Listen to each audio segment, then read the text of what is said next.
Buíochas don Cura chocolate shop. Féidir le bactéine mé costáil a fúl? Did you read the back? Yeah.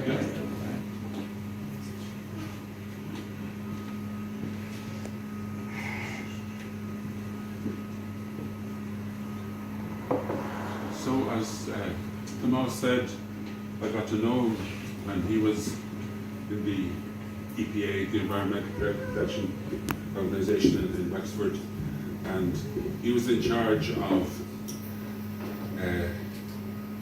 the regulation of genetic engineering in the country.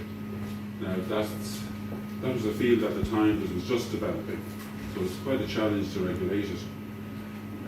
It's important for basic research and for industry.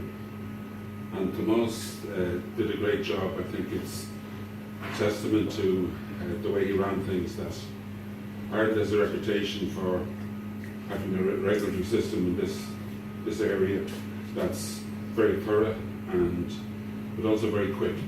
I think that was probably a big help to attracting companies to Ireland.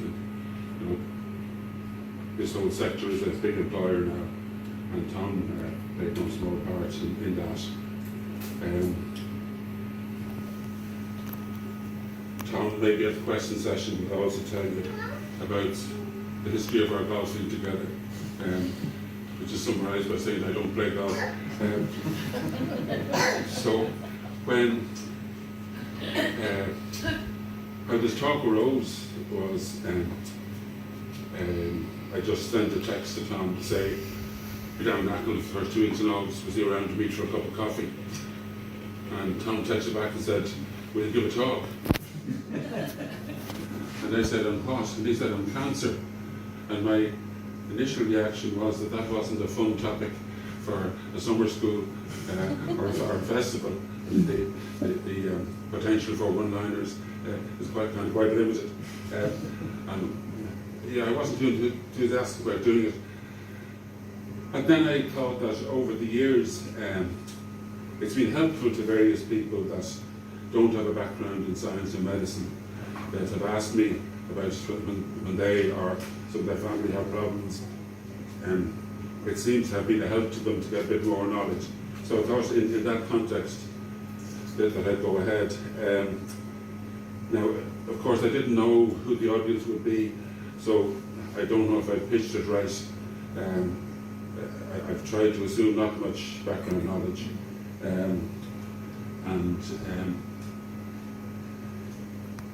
Just in case I forget at the end, I mean, the internet is a huge source of information, and it's great. And for people with cancer or their relatives, it's very valuable. There's a huge amount of valuable information. There's also quite a bit of misinformation.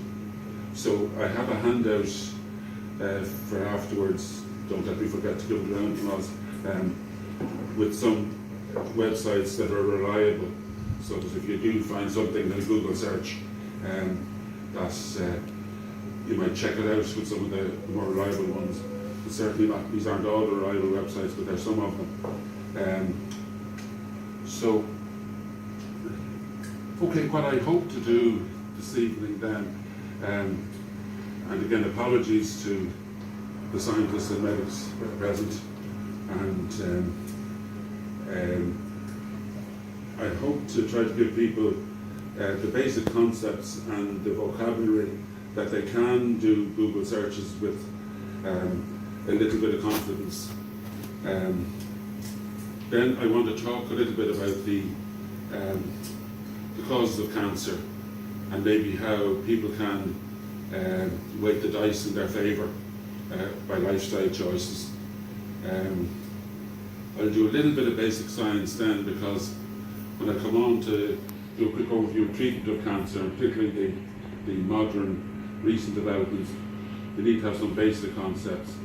The first draft I did of the talk, I showed it to my family, and I should say I'm very grateful to my long-suffering family, Honor, Aileen, Peter, Roisin Clynes, who looked at the talk and made the slides much better than I would have. Anyway, when I showed it to them, they said there's too much science in there. So I've tried to reduce the science to the minimum, but I hope it'll be of some use. So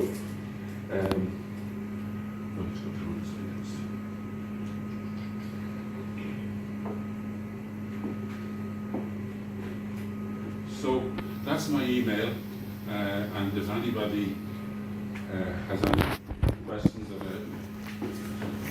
can cover in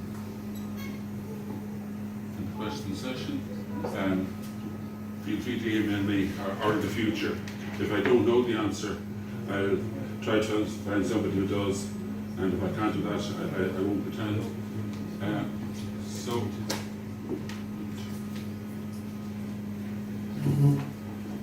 it's cancer is a sort of a difficult subject in some ways, but there are reasons for hope. It's still a threatening disease, but there's a lot of effort internationally to find better diagnosis, better treatments. There's a much fuller understanding of what's going on in cancer than there was certainly 30, 40 years ago. And there are new treatments, better treatments for a lot of cancers. There's a lot better management of side effects. That's a big one, the quality of life. I think cancer patients greatly improve. Many risks have been identified which we can avoid.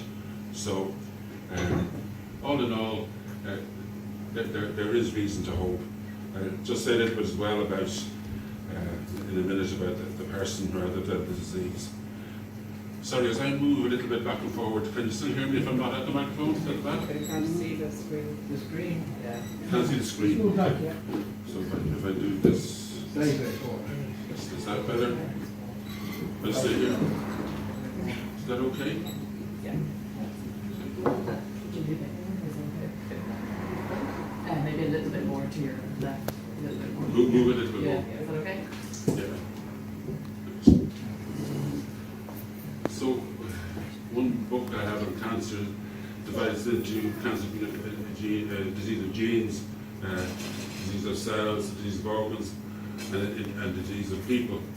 And that'd be a logical way to frame the lecture, but naturally I'm not doing the logical way, because I thought if I started talking about science, it might switch off people who have no science, so I'm actually going to start about some of the general stuff first, which doesn't really require much scientific background. So, I'm going to talk about cancer, disease of people, the causes and how to lessen the risks and the information sources I mentioned. Then there's a science bit to go to sleep for if you like, and then I'll come back to cancer treatment, including new targeted treatments. So, just say people are different, and you know, anybody who gets cancer is an individual. Everyone needs support. Very important, I think, that people have a trusted companion who goes to meetings with a specialist. It's very difficult for somebody who's sick to take in everything that's said to them. And the hospitals are very busy places. I mean, the doctors and nurses are very good, but often if you don't have an advocate with you, you can miss out a bit. So I think that's hugely important. Obviously, it's a situation where you have to be sensitive. Different people are comfortable with different levels of interaction. So, you know, you have to kind of glean how much support somebody wants. Some people want a lot of information. Others don't. They just want to get the treatment and not think about it. So again, you have to be sensitive to that. It's also important to be faithful in support and don't expect appreciation.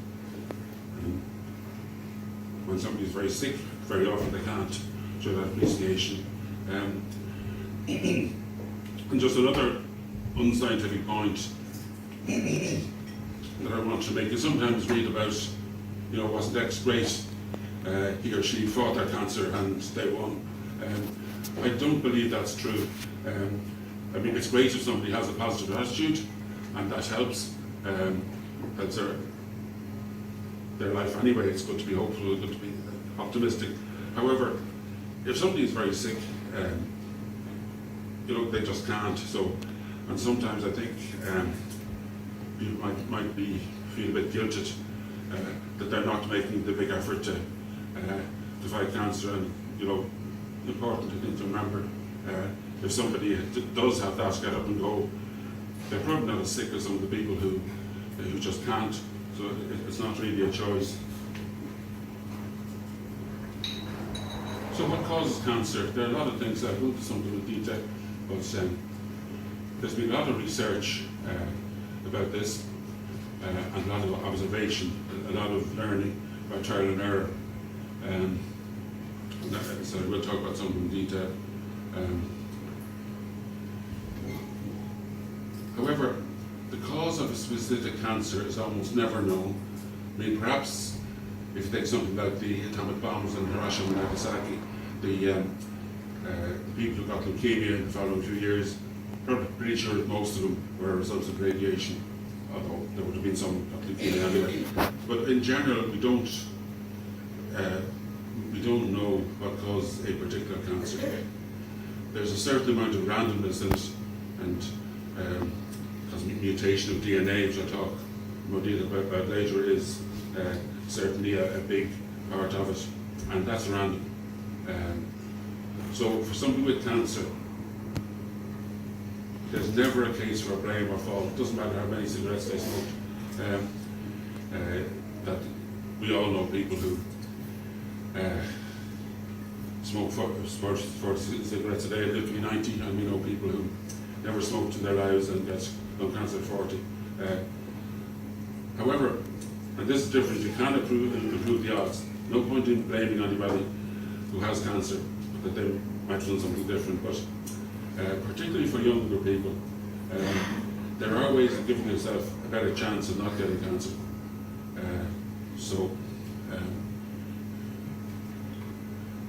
One of the interesting ways that this was discovered was by something called cancer epidemiology, which basically meant long-term studies of big populations and seeing if you could relate some factor to people who got cancer. The very first one that's recorded was a surgeon in London called Percival Pott, fine name, and he associated scrotal cancer and chimney sweeps with their profession, so being stuck up chimneys and getting soot all over themselves.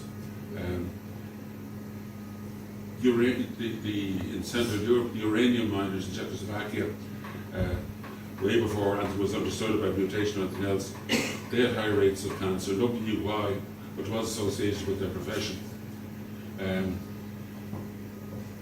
You can look at racial differences, you can look at geographical differences, you can look at dietary differences, and I should have mentioned their occupational differences as well. Very interesting studies have been done on migrant populations, because if you find a geographical difference, it's hard to know whether that's due to diet or something in the local water or whatever. So if you look at large populations that move, I mean, maybe the Ukrainian population outside of Ukraine will be an interesting one in the future. But in the early 1900s, a lot of Japanese workers moved to California. And the very interesting studies on them and their children and their grandchildren and what cancers were most common.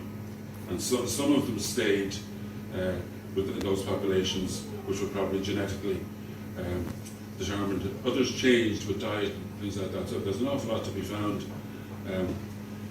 by these sort of studies. A good example you'll probably all know about is asbestos. There's nothing about the structure of asbestos chemically that would make you think it would cause cancer. And it was used widely in insulation systems, as you know, in the 1980s. But it's by observation that people working with asbestos had a high rate of a particular lung cancer called mesothelioma. That eventually the association was made and asbestos was banned. And it's because of the size of the particles that they lodge in the lung and the inflammation they cause there. That's what caused it, but nobody could have predicted that. So we still have a lot to learn just by observation. It's not kind of experimental laboratory work, but just by observation. I'll mention another interesting one as well in a few minutes about stomach cancer and ulcers.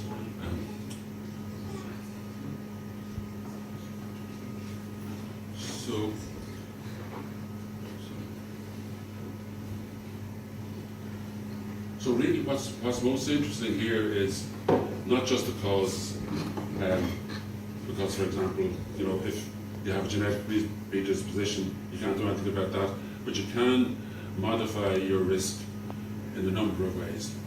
And let me go through some of those in a bit more detail. Tobacco smoking, obviously, is a major cause of a number of cancers. And my son-in-law, Raj earlier was telling me in India, tobacco chewing is a cause of mouth cancer as much as smoking. So tobacco is bad for two reasons: the actual carcinogens present in the tobacco, and then when you burn it, you're making more carcinogens. Now, obviously, it's difficult if people are addicted to smoking to give it up. But the slightly good news is that if you do give it up,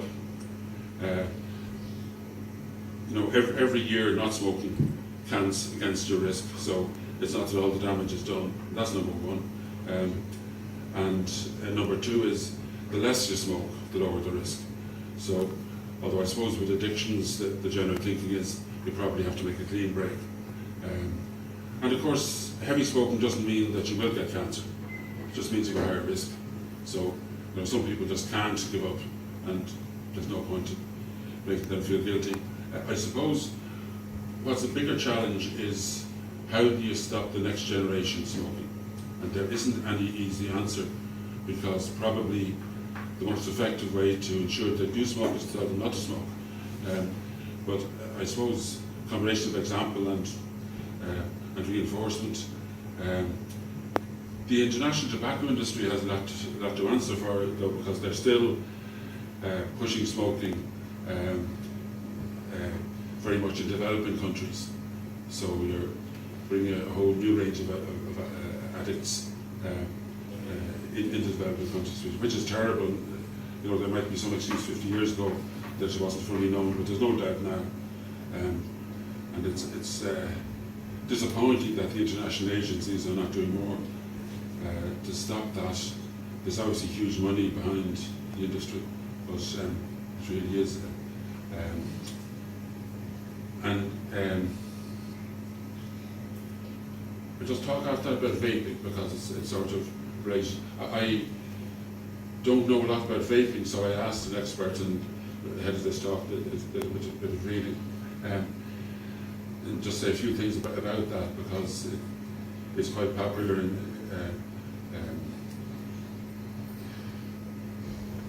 it's too early to say for definite what the cancer risk is, because it typically takes 20 or 30 years you know, for say a lung cancer to develop, shorter for some cancers, but you're talking about, you know, quite a long time in the future. Would say though the signs are worrying.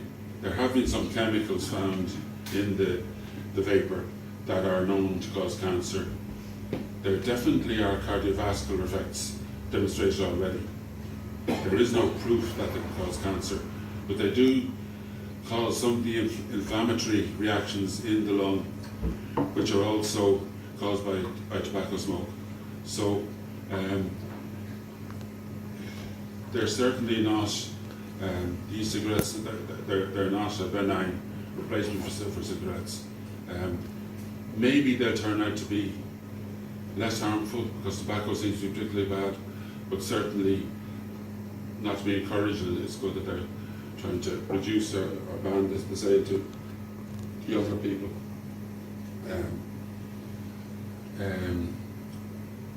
So yeah, it's hard to say anything definite about them, but the signs are not good. As regards using them to give up smoking, probably not that great either.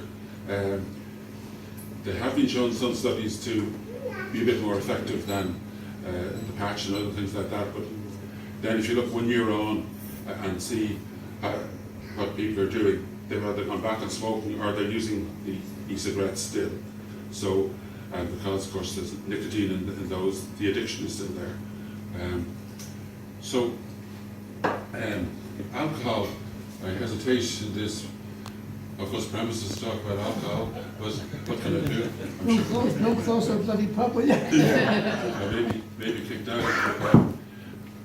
I suppose it's been known for a long time that excessive alcohol is associated with certain types of cancer. But I think it's become clear more recently that levels of alcohol consumption that as our societies become richer, we've maybe become used to, need to be looked at as well. The guidelines, vary because people are different in size and weight and their metabolism and so on. So there aren't any hard and fast rules, but just a couple of things I picked up in reading about it. Probably, in a bottle of wine or anything, they give the percentage of alcohol. That's grams per 100 mils, what the percentage is. So the guideline in general is that if you're averaging 20 grams per day or less, your additional risk is quite small. If you're drinking more than 60 grams a day of average, you're adding fairly substantially to your cancer risk. So put that roughly in context, and you can do your own calculations with your own favourite drinks, but that would mean that probably, say a bottle and a half of wine a week, the increased risk is very small. But if you're talking about, 3.5, 4 bottles a week, and it wouldn't be unknown for people to have half a bottle with their meal every day, you're into quite an increased risk there. So it's worth looking at. Now, alcohol plus tobacco is worst of all. They synergize in their cancer causing. So, if I had to drop one of those, tobacco is probably the worst. But alcohol, it's just worth being aware of the new information, which I was kind of a little bit surprised at when I went into it in detail, and to bear that in mind. It's still only an increased risk, and it increases the more alcohol you take. The other interesting thing that the studies have shown is that it doesn't matter whether you drink a lot one day or spreads evenly. So binge drinking is probably worse for your liver, but as far as cancer risk, doesn't matter. Whether it's concentrated or not. That's what the data seems to show. The other thing, and I don't know how good the evidence for this is, but a number of organisations suggest that if you are drinking alcohol regularly, it's probably better to have two days holiday in the week, not necessarily together, but that you don't drink 7 days a week. That maybe it's 5. So I haven't been kicked out yet,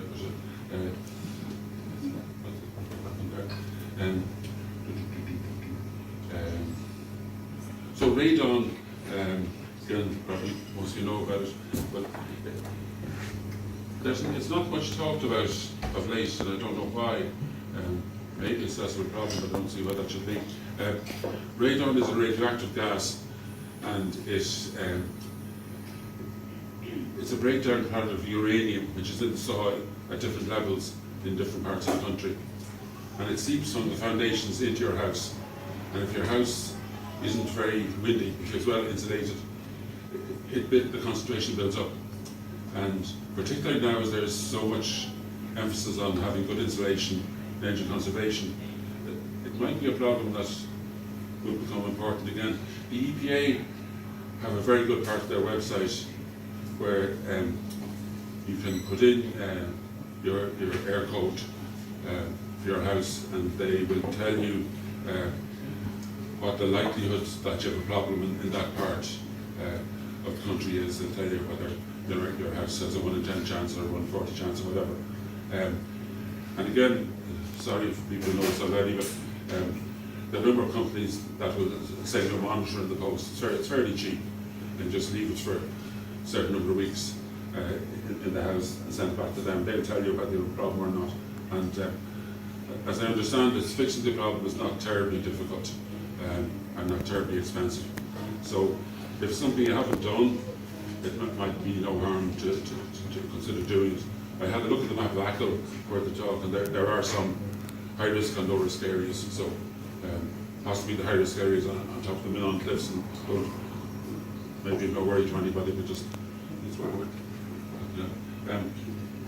If you're sort of interested in this whole area of what causes cancer, and there's a website here, the National Cancer Registry of Ireland. They keep records of all cancer cases, cancer deaths, and various questionnaires that the patients have filled in, and they try to find associations between behaviours of various sorts and dietary things and so on. And you know, new things may come online, but if you're interested, they have a lot of information.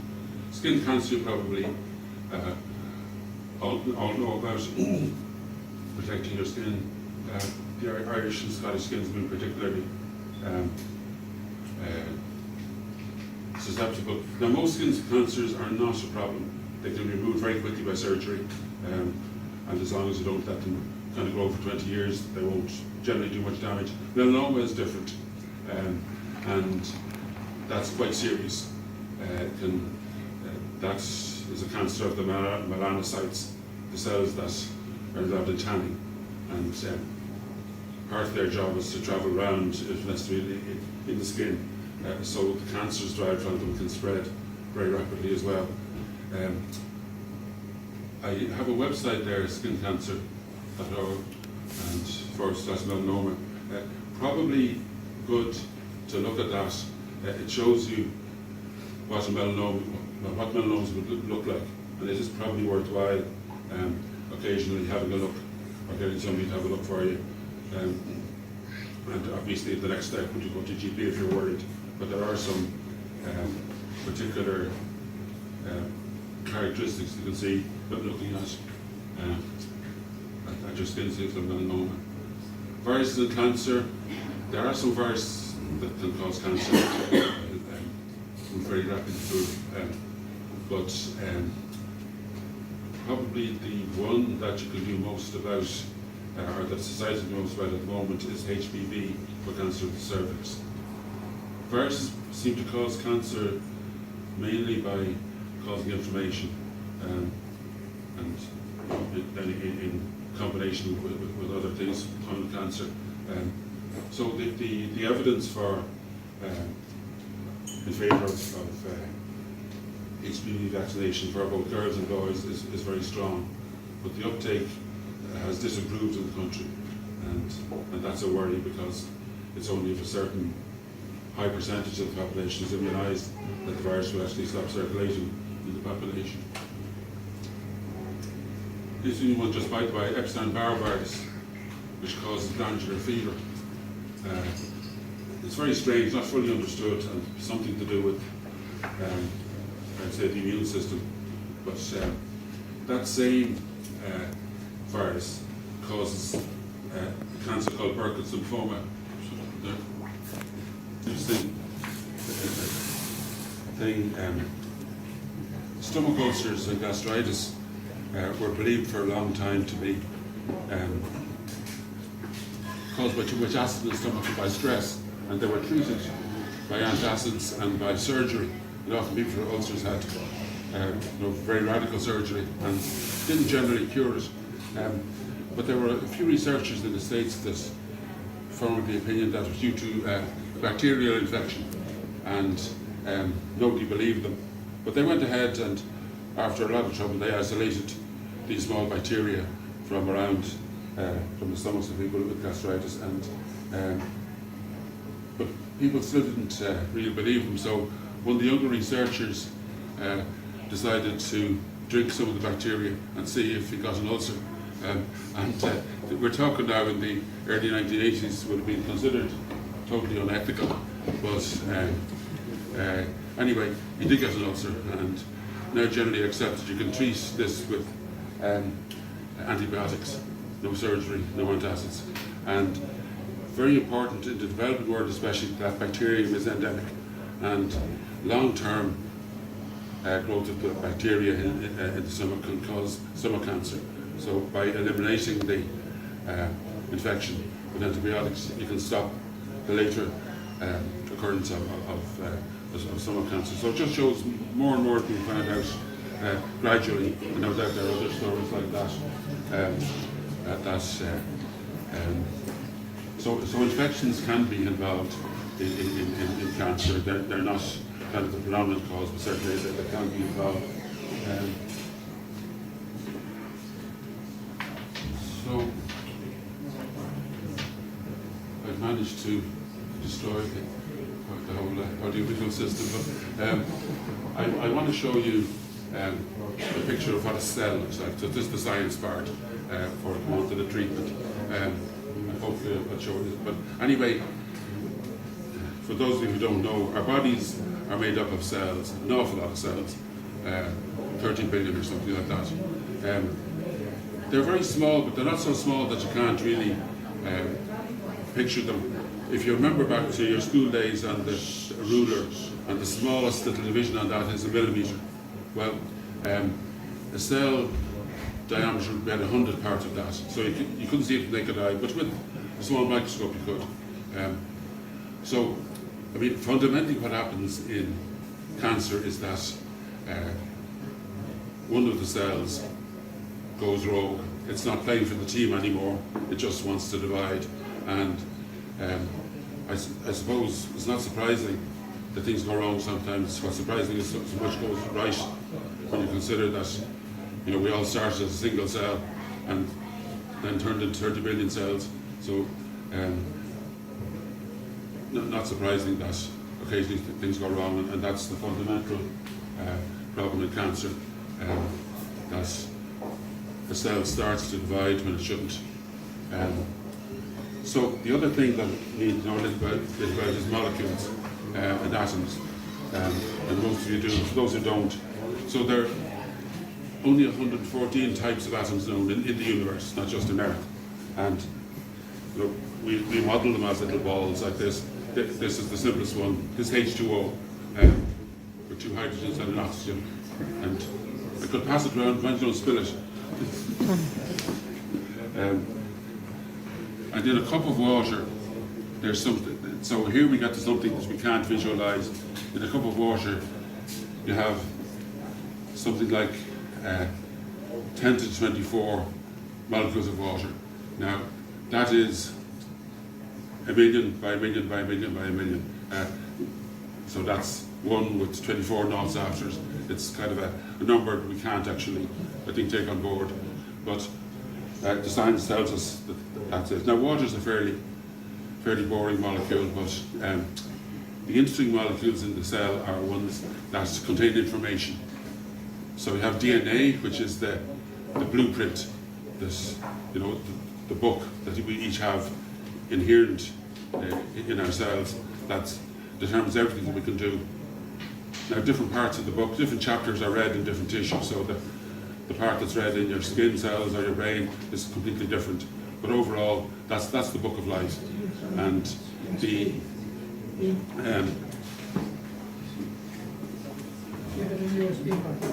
I have a USB rosary. So the best way I could explain these long molecules is that they're like strings of beads or pieces of Lego.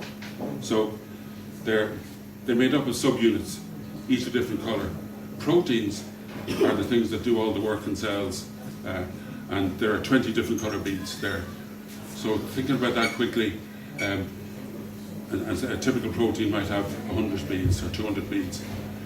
Now, you have 20 ways of picking the first bead, and 20 ways the second bead. That's 20 by 20, that's already 400. And as you go, if it's 3, you go up to, I think, 16,000. So there's a huge number of proteins it can make. DNA is also a string of beads, but it's a different language. So the protein language has 20 letters. The DNA language only has 4.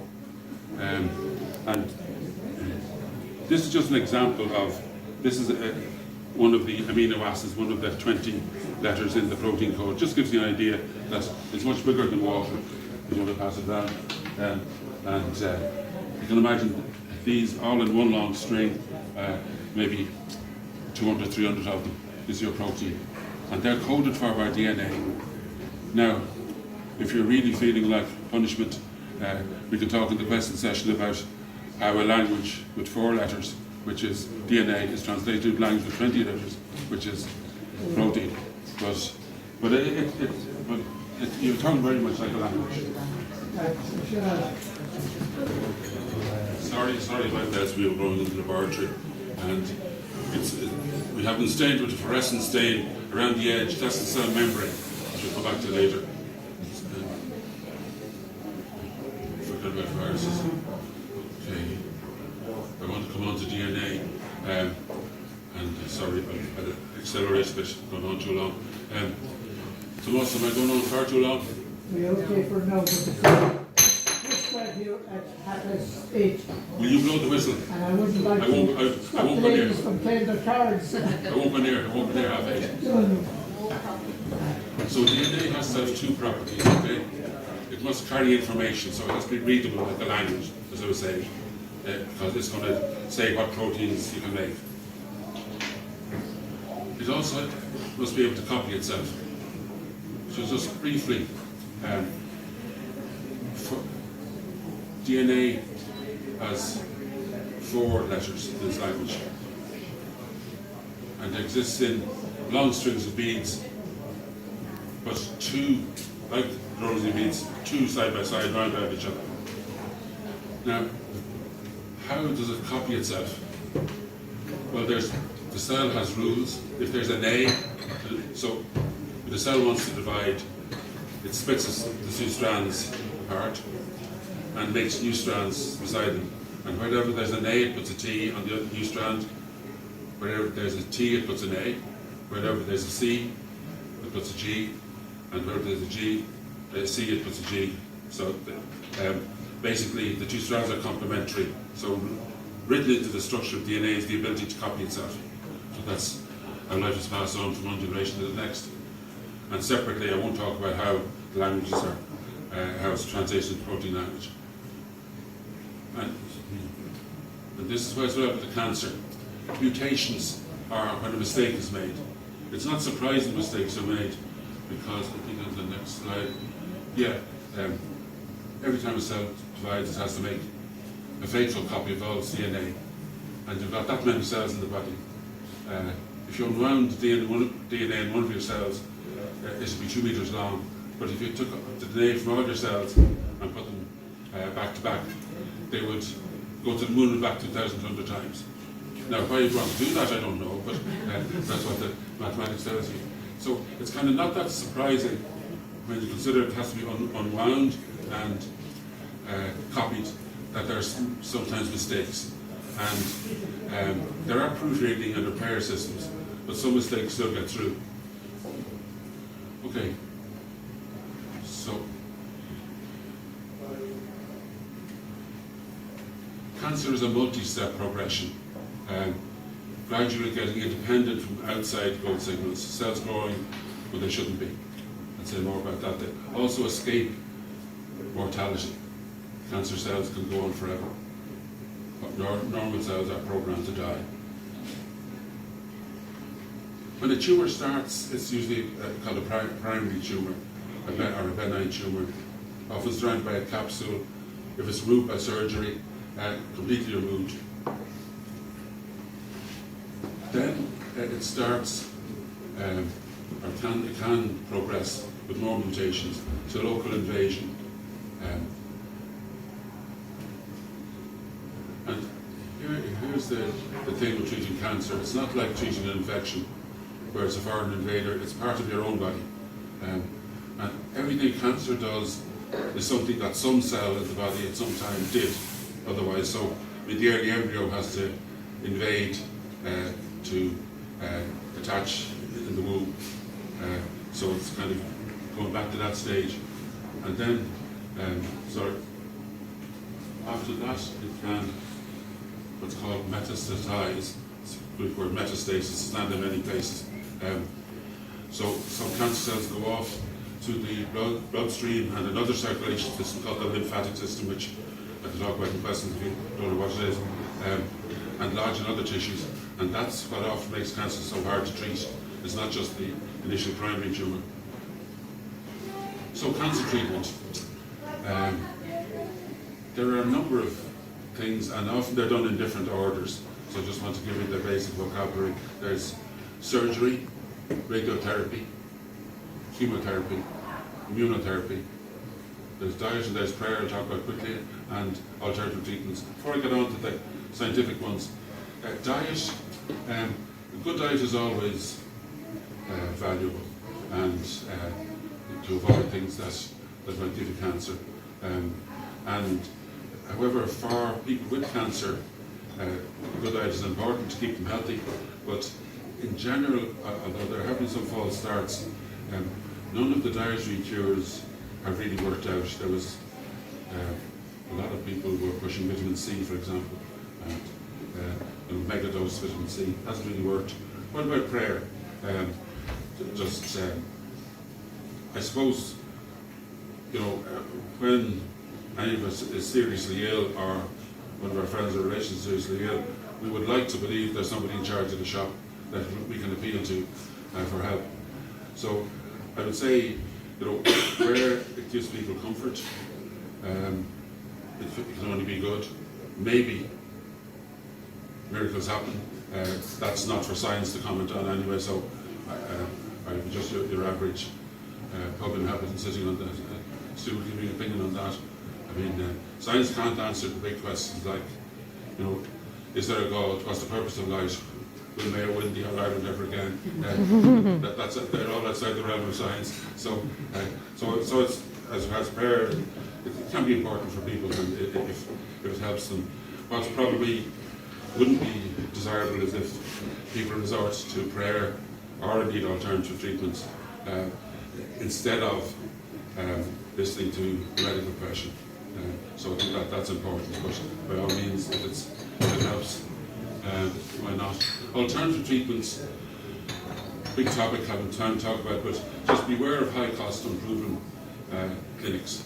There are people who make a lot of money out of desperate people who are very sick, and in general, they don't do any good.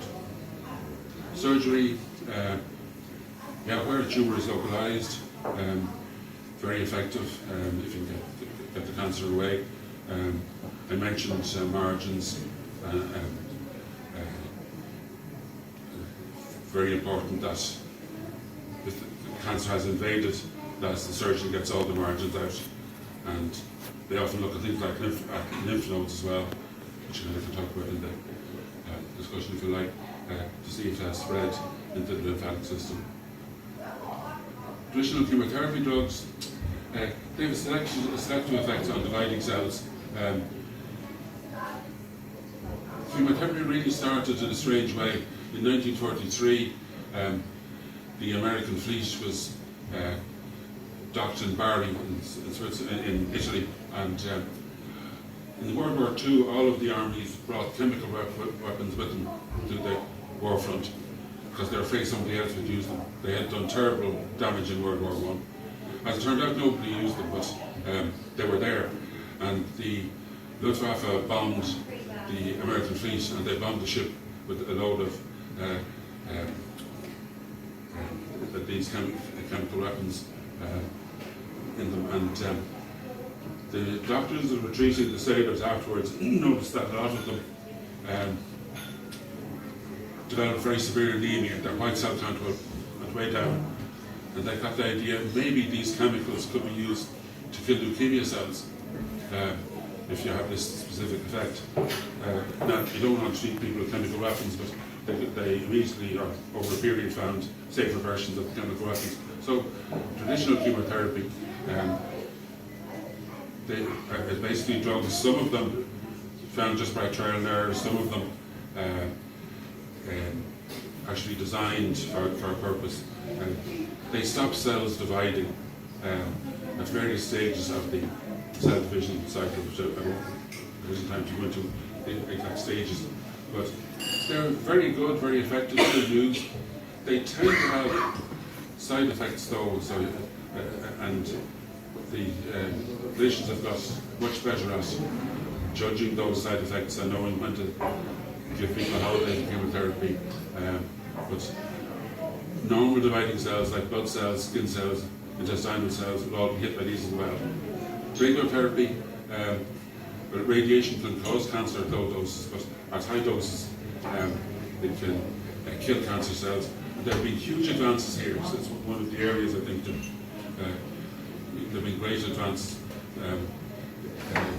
using a combination of physics and maths and computing, because they can now take into account for individual patients even the movement of their lungs and breathing as to when they hit with the dose, to make sure they hit the cancer cells and as few normal cells as possible on the way. So, last thing I want to talk about is targeted therapies, because Tomas asked me to talk a bit about the recent contributions of biotechnology. So, this won't take too long. I'm glad to hear. The best way I can explain it non-scientifically is think of a motor car. So cars have accelerators and brakes, and both respond to external signals from your feet. And that results in a lot of stuff happening in the engine, which probably none of us understand, and makes the car go slower or faster. And similarly with these targeted therapies, because now we know more about what controls cell growth.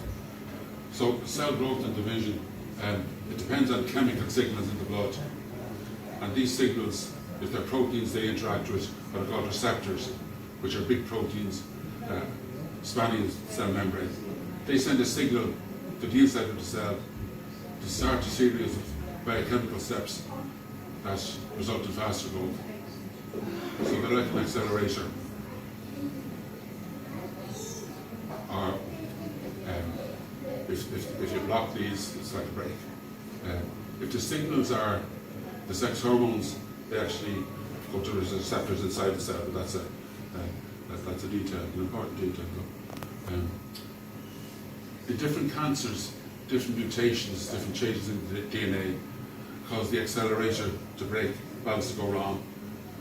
And if the accelerator receptors become active without an external signal, in other words, the acceleration will be pressed all the time, or if some of the steps inside the cell afterwards start to work without listening to the receptor, then you get too much cell division. And the same problem is if something goes wrong with the brake receptors, or prevents in the cell, that there's only acceleration being pressed, no brake. Now, I have to tell you briefly about antibodies. Antibodies are very, very large proteins. They're so big they can't get into cells, they generally bind the outside. Your immune system can make thousands of different antibodies that are specific for infectious bacteria or viruses. So if you've got the COVID vaccine, you probably have 100 different types of antibodies made in your body. We can now mimic the immune system in the lab, and we can make antibodies against any protein. For example, a protein on the surface of a cancer cell. It's just a picture of what antibodies look like. They're four long chains together. And so these antibodies are called monoclonal antibodies. You'll hear them a lot in the microgenomics of cancer. Now there are two kinds of lymphocytes, white blood cells in the body. B cells make antibodies. T cells attack invaders directly. So it's important to remember that. Two types of white cells, B cells, making antibodies, T cells. And your response to vaccination is that vaccination or an infection generates hundreds of clones of B cells making antibodies against different parts of the invader. But in the lab, we can make clones of B cells make just one kind of antibody. That's why they're called monoclonal antibodies. Very specific. And you can pick the best. You pick the one that's most effective. And your natural immune system will be some better than others. Now, almost there. The first what we call molecular targeted therapy was against steroid hormone receptors in a subset of breast cancers that have inside their cells receptors for estrogen. They're called estrogen receptor positive. And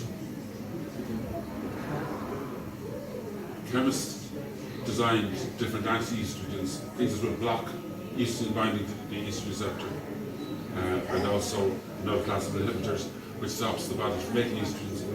These have been hugely effective, and it's the biggest class of breast cancer, and really very, very useful.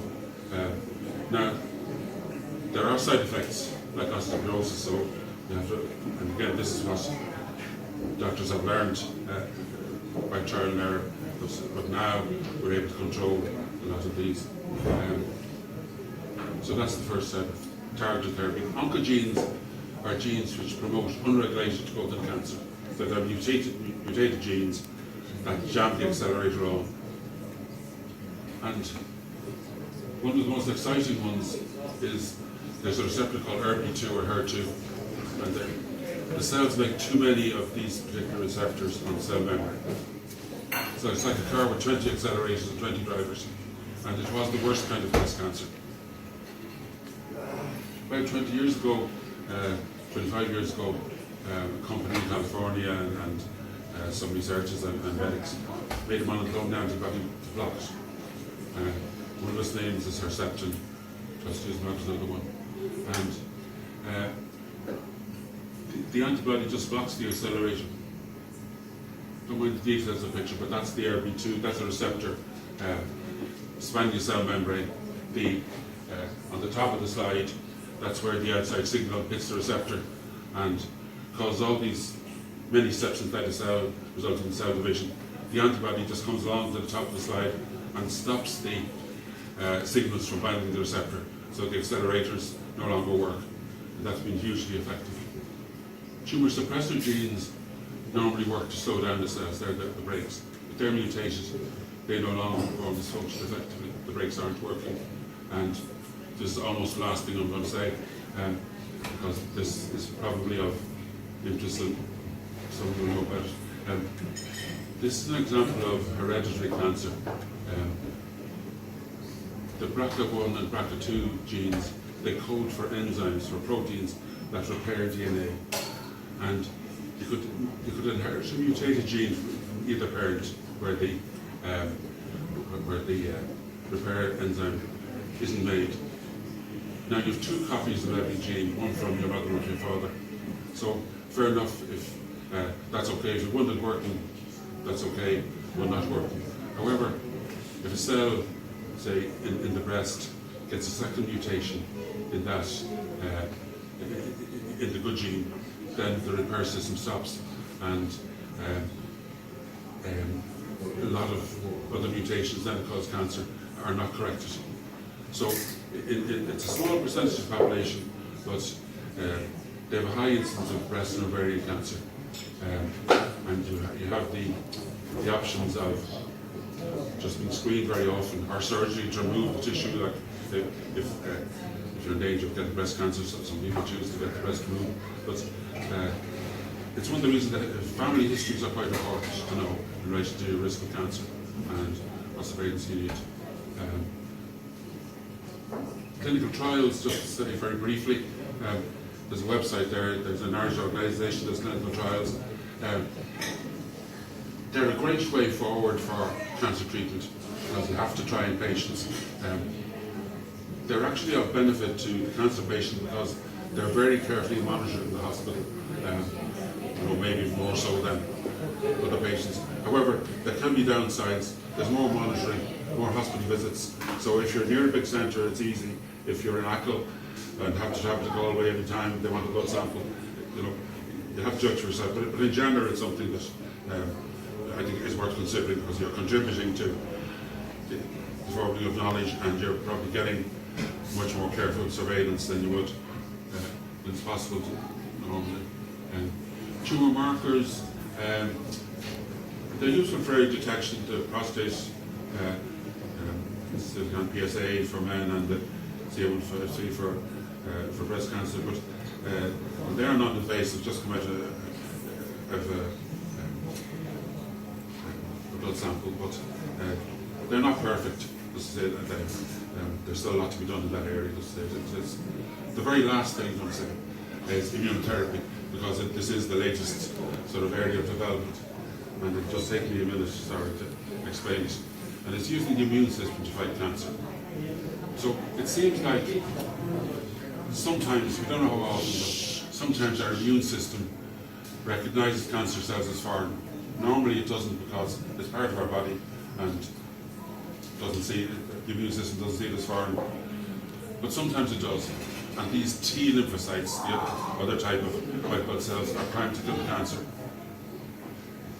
But sometimes the cancer cells have a trick. They're trying to survive. It's natural selection, survival of the fittest. They don't want to be killed by the T cells. So they have a trick to say to the T cells, hey, I'm me, I'm yourself, don't attack me. I'll try to explain this in this picture. So the tumor cell is in red, and the T cell, the white lymphocyte, is in blue.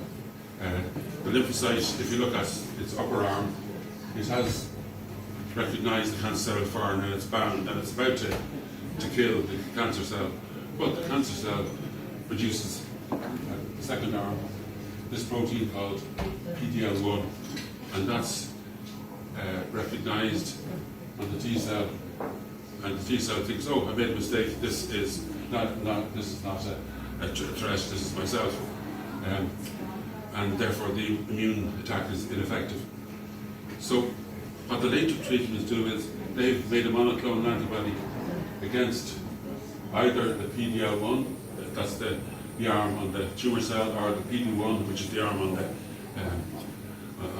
the T cell, to block that. So the T cell now realizes this is something I've got to kill. And that can be quite effective in, for example, types of breast cancer where everything else has failed. Hey, this is a good readable book about cancer if you want a lot more detail than time to get. It's paperback, it's very readable. And I just finish with the same reasons for hope. The cancer threatening disease, but a lot is happening, and if I can be of help to anybody with information, please feel free to email me at any time, and don't forget I do have this handout for people afterwards. Thank you very much. Sorry I went over time.